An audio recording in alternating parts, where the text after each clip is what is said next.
ফরিদ ভাই, আমরা তোমায় ভুলি নাই। আসলে ফরিদ ভাই আমাদের মাঝে গেছিলেন। বিএনপি যখন খুব কঠিন ছিল, তখন বিএনপি ছিন্ন বিচ্ছিন্ন ছিল, দিক দিক ছোড়াছুড়া করছিল। এই ব্রিটিশ সরকারের অত্যাচারে দখল বাড়ি দখলের পরে জীবনের মায়া ত্যাগ করে অনেক বিএনপি নেতা কর্মী ভাইরা ঢাকা চট্টগ্রাম বেরিয়ে চলে গিয়েছে। মল্লিক জিয়াউল হক জিয়া, মল্লিক জিয়াউল হক জিয়া।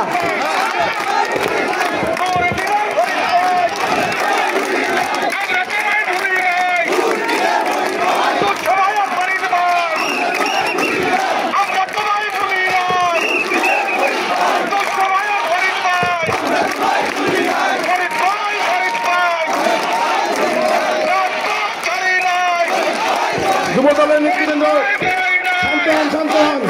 শান্ত হন। আমি আমার বক্তব্য শুরুর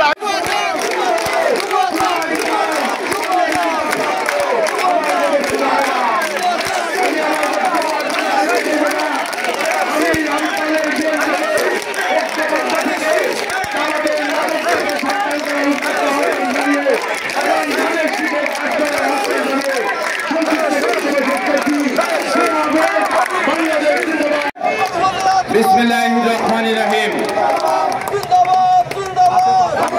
ঐতিহ্যবাহী তিনদম বাইনতলা ইউনিয়ন আজকের অনুষ্ঠানের প্রধান অতিথি শেখ ফজলুল ইসলাম ফরিদ ভাই, আমাদের প্রধান অতিথি সহ আজকের মঞ্চের অতিথিবৃন্দ, এই মঞ্চের সামনে মাঠে যারা আসসালামু আলাইকুম।